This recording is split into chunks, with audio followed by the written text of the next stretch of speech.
All right, hey, welcome back. This is going to be part 3 of our series on building a pool in Flower Mound. And I'm going to show you where we are since part 2. So come with me. So the last time we talked about this, we had to have the electric company come out and move the electrical line.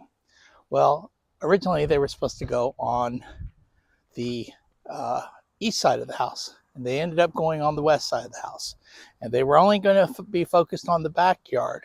But as you can see here, all of this has been replaced. They tore all this up. But here is the bigger issue. Now, this is all electrical stuff. The bigger issue was they were not able to get past my gate here with all of their equipment. And what did they have to do? Well, they went around my neighbor's yard, and you see that brick wall over there?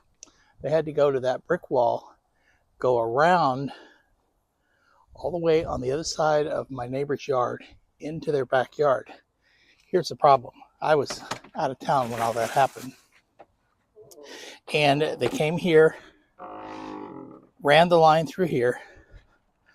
As you can see, the yellow, we have co-serve, and then we have red, which is also co-serve. So what they're going to do when it comes time to get the pool done, they're going to take out probably 1, 2, 3 panels, go around the air conditioning system, take out this bush or these flowers here, and move in this direction. As you can see, there's more electrical lines. I stacked everything over here. Let me pause right here. This is where the pool equipment's going to go in the blue. We're on the west side of the house right now. They're going to take out all of this. I'm planning on putting a sidewalk over here. The pool is going to be right there in the middle. We'll get to that in a second. And this is one of our bathrooms. We're going to cut out, take out the window, and put a doorway there. So the reason for that is so that people do not have to go through, our guests do not have to go through the house to get to a restroom.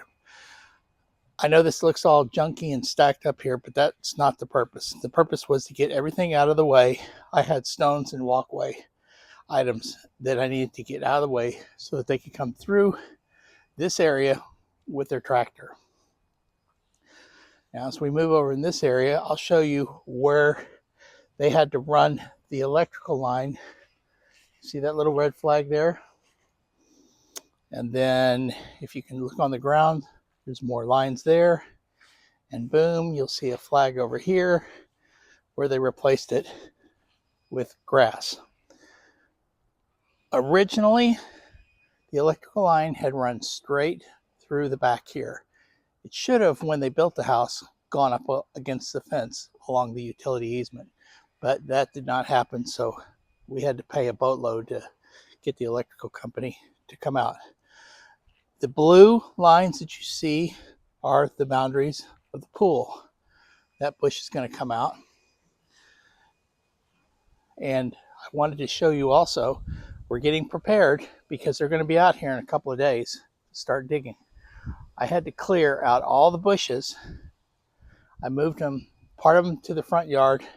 Let me pan over here. And part of them I moved over there in the corner. Hopefully that's going to be far enough away. I put some over here also. I'm trying to give them as much room as possible.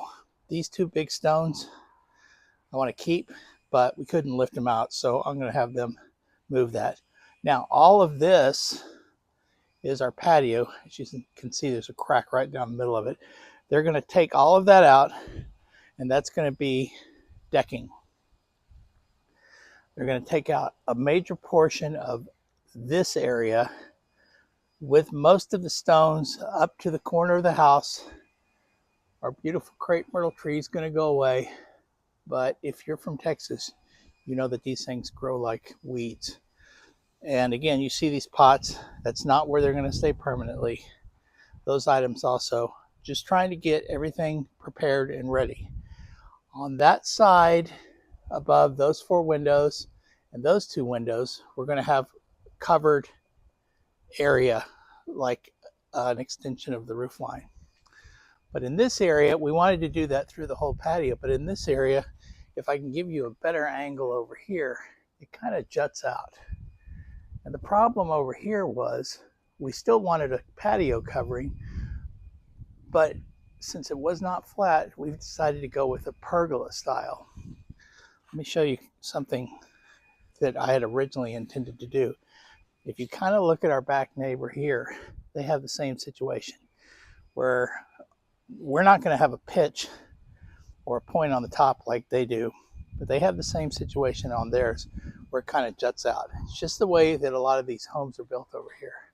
If you can look on that neighbor's house over there, they've got it pretty flat and it's tied into the roof. Ours will be tied into the roof, but I'll be able to get rid of these solar screens and keep those for safekeeping. Otherwise, the house inside is going to be too dark. So the next time when we meet, there's going to be a big hole right here. I'm looking forward to it. My name is Chris Hooper, and we'll talk soon.